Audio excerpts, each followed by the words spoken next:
Olá, eu sou Júlia Andrade, organizadora do livro Aprendizagens Visíveis, Experiências Teórico-Práticas em Sala de Aula, e vou contar aqui um pouquinho para vocês de como que está organizada essa coletânea.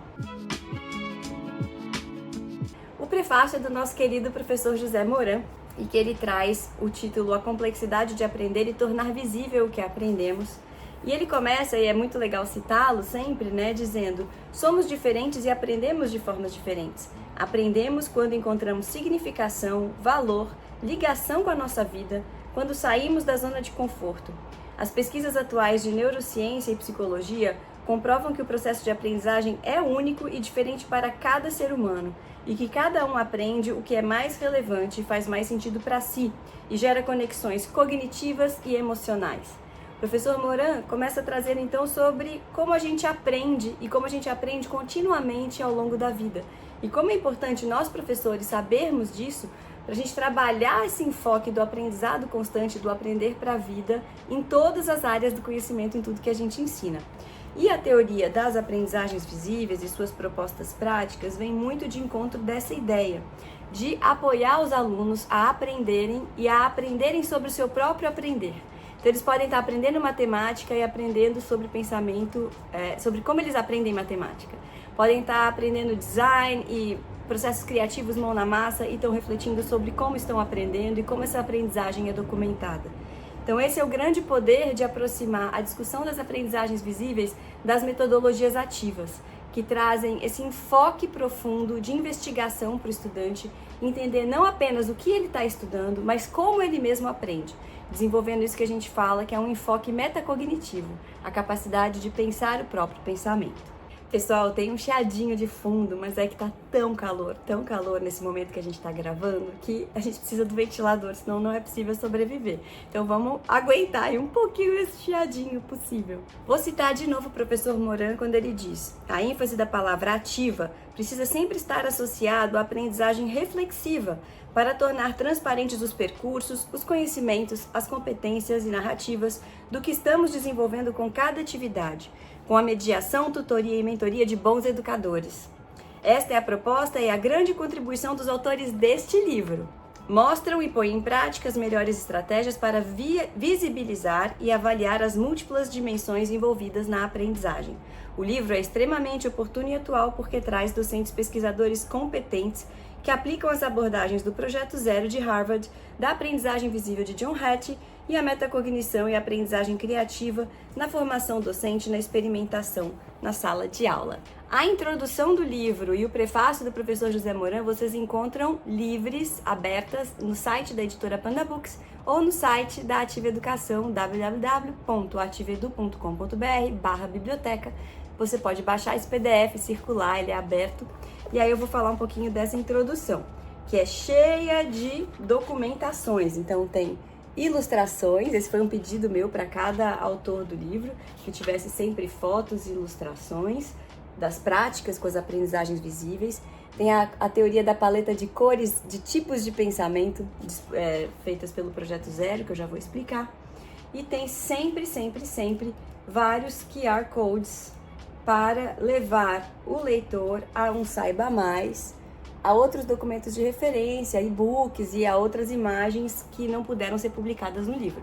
Então, o livro está inteirinho recheado assim, e já na introdução você pode conferir 30 páginas, a introdução não é pequena, com todos esses recursos para você. Então, a introdução é Aprendizagens Visíveis, Fundamentos e Proposições desta coletânea escrita por mim.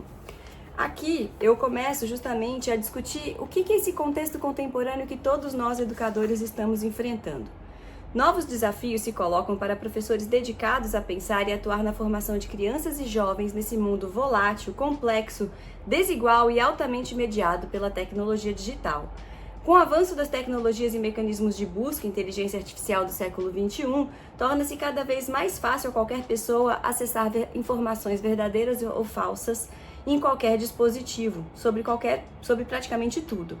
No entanto, para navegar neste mundo com autoria, responsabilidade e criatividade, mais do que saber como obter informações, trata-se de saber como checar sua veracidade, como utilizá-la, quando confrontá-la, justificar e interpretar por que, como e quando, processar as informações com sentido, contexto e crítica.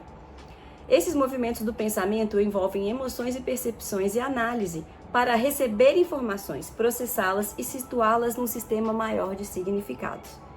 Essas são as grandes capacidades de pensamento que o Projeto Zero especialmente, mas os demais autores também das aprendizagens visíveis trazem, vai ajudar o estudante contemporâneo e o professor contemporâneo a desenvolver disposições de pensamento. O que é isso?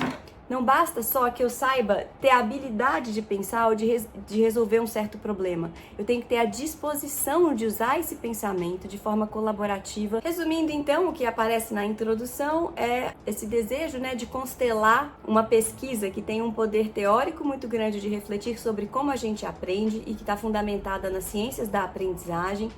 Esse campo interdisciplinar entre psicologia cognitiva, pedagogia, neurociências e outras. Como a gente aprende? Como que a gente apoia um aprendizado para compreensão e com um enfoque mais profundo? O que a gente sabe hoje que são estratégias para gerar engajamento ativo em sala de aula e melhorar a atenção dos alunos e a absorção dos alunos sobre esse conhecimento? Como a gente gera motivação e engajamento em temas que a gente precisa ensinar, seja frações, seja gêneros literários, seja biomas do Brasil. Não importa o que, como a gente ajuda os estudantes a se motivarem a aprender e a quererem saber mais. Por exemplo, listar palavras-chave, classificá-las, da mais genérica à mais específica, conectar essas ideias com traços e explicar esse significado e, por fim, elaborar um sentido, uma proposição, como uma legenda explicativa do mapa conceitual que a gente construiu. Essa é uma ferramenta muito poderosa que o Projeto Zero fez para sistematizar algo que todos nós fazemos, que todos nós conhecemos, mas tornando bem claro os verbos como ações observáveis do que a gente precisa fazer para desenvolver o pensamento para construir um bom mapa. E assim, o Projeto Zero sistematizou muitas rotinas de pensamento visível, que torna visível em pequenos verbos, em pequenas consignas, o que a gente tem que fazer para desenvolver ou uma introdução de uma ideia, ou a sistematização de ideias, ou o aprofundamento de ideias. Por que se chamam rotinas de pensamento visível? Porque elas são ao mesmo tempo três coisas. Elas são ferramentas de estudo para a gente estudar qualquer tema, matemática, ciências, linguagem, artes. Elas são estruturas nas quais a gente vai apoiar o nosso pensamento enquanto professor, com a nossa intenção do que a gente quer que os alunos pensem naquela questão. E ao mesmo tempo são estruturas de pensamento para os próprios estudantes. Eles vão aprendendo a nomear. Aqui eu estou listando, aqui eu estou conectando, aqui eu estou classificando, aqui eu estou pensando com base em evidências, Então, o próprio estudante vai desenvolvendo uma capacidade ao longo da sua prática de pensar como ele está pensando e ganhar consciência sobre o seu próprio aprendizado. E aí, por fim, se a gente faz isso repetidamente, em várias áreas do conhecimento, várias vezes, a gente constrói uma rotina de pensamento. Em inglês, o conceito é de habits of mind, hábitos da mente, hábitos mentais, hábitos de pensamento que a gente consegue transferir e transportar para outras situações de aprendizagem. Então, por exemplo, eu aprendi na escola a construir um mapa conceitual na aula de história, e aí eu precisei, num outro contexto, numa viagem, lidar com uma leitura de um texto conceitual ou de uma explicação que eu tive uma certa dificuldade e precisava me focar mais para estudar.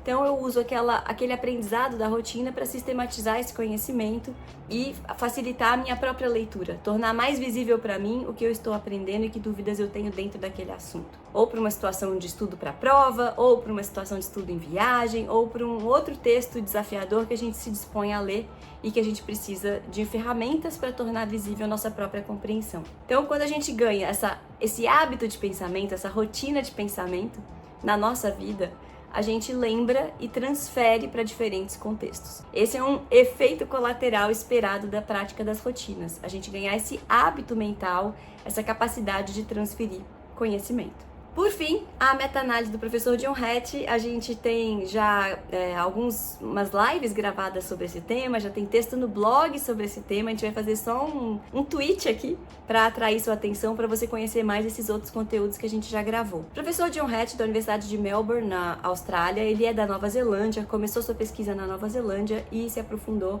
a partir da Universidade de Melbourne. Ele fez a maior meta-análise, a maior pesquisa de pesquisas em educação já feita. Até hoje, que a pesquisa dele o que tem mais impacto na aprendizagem de um estudante? Como que a gente sabe isso? Então ele foi olhar vários estudos de estudos, por isso que é uma meta-análise, com um trabalho estatístico para organizar essa fonte de informação, e foi olhar todas as pesquisas que tem sobre impacto na aprendizagem. Características dos estudantes, características da família dos estudantes e do seu nível socioeconômico, características dos currículos, características da formação dos professores e características das metodologias de ensino e uso da tecnologia. O que você acha que tem mais impacto na aprendizagem? O que você acha que o professor John Hattie concluiu numa pesquisa com bilhões e bilhões de estudantes no mundo inteiro, baseada em grandes bancos de dados como o do INEP, do SAEB, só que para o mundo inteiro, principalmente Europa, América do Norte e Oceania. Qual é a sua ideia? E a gente vai também trazer o link, colocar mais dicas para vocês da pesquisa do professor John Hattie, tanto no nosso blog, nos textos que a gente explica a pesquisa Aprendizagem Visível, quanto na introdução do nosso livro, que a gente também detalha direitinho qual é a pesquisa dele, quais são os principais achados e qual é o link para o ranking online que coloca todos os fatores de impacto sobre o que mais tem aprendizado para os estudantes. Deixa aqui seu comentário, deixa aqui sua pergunta e a gente volta tentando criar esse grupo de estudos colaborativo com base nessas grandes ideias, essas grandes práticas das aprendizagens visíveis.